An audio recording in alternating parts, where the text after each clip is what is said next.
Top 5 time walks in Magic the Gathering. Number 5, Temporal Mastery. 5 blue for a sorcery from Avacyn Restored that says, take an extra turn after this one, then exile Temporal Mastery. It also has an ability unique to Avacyn Restored called Miracle. Miracle lets you cast a card for its miracle cost if it's the first card you've drawn that turn. Temporal Mastery's miracle cost is 1 and a blue, the same as the OG. So to take advantage of that, you play cards like Brainstorm to set up your draw and get a cheap extra turn. What's better than 1 extra turn for 2 mana? How about 2 extra turns for 10 mana? Number 4, Time Stretch. 8 blue for a sorcery from Odyssey that says target player takes 2 extra turns after this one. Taking a single extra turn is one of the most powerful things you can do in Magic, so taking 2 turns for 1 card comes with a steep price.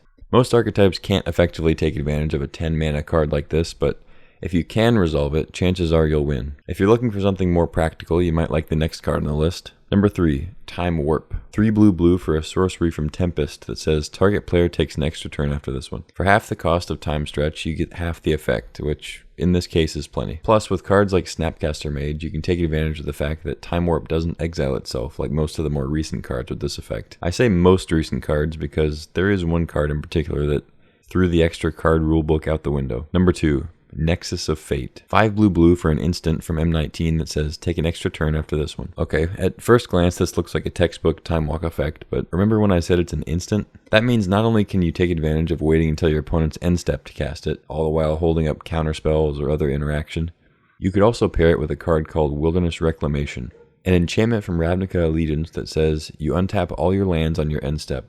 This allows you to tap all your lands with the trigger on the stack, float the mana, untap all your lands, then cast Nexus of Fate to take an extra turn. Okay, sure, that's strong, but then at least it gets exiled, right? Wrong. If Nexus of Fate would be put into the graveyard from anywhere, reveal it and shuffle it into your library instead. That applies when it resolves, when it's milled, and when it's countered. So if you got your deck thin enough, odds were good that you'd draw another copy on your extra turns with various card draw effects and Wilderness Reclamation basically doubling your mana. But to top it all off, Nexus of Fate wasn't even in the main set.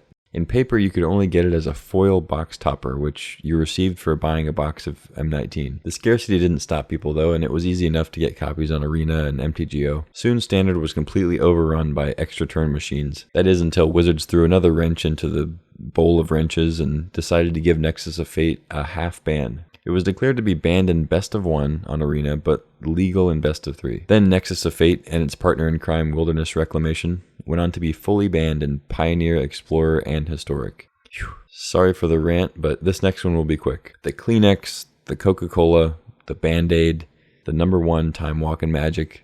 Time Walk. 1 and a blue for a sorcery from Alpha. Take an extra turn after this one. Short, sweet, and banned in every format but Vintage, Time Walk is simply one of the best cards of all time. Honorable mention goes to Rise of the Eldrazi. If there was ever a Time Walk that should be shuffled back into your library, it's this one. 9 and triple colorless for a sorcery from the new Commander Master set that says right up top, this spell can't be countered. That's a pretty good start. Then it says destroy target permanent. Target player draws 4 cards, take an extra turn after this one, exile Rise of the Eldrazi. Clearly this is meant to represent all the cast triggers of the original 3 Titan Eldrazi, which is dope. Insanely powerful card, and uncounterable, but 12 mana plus exiling itself keeps it from getting any higher on the list. Follow for more top 5s.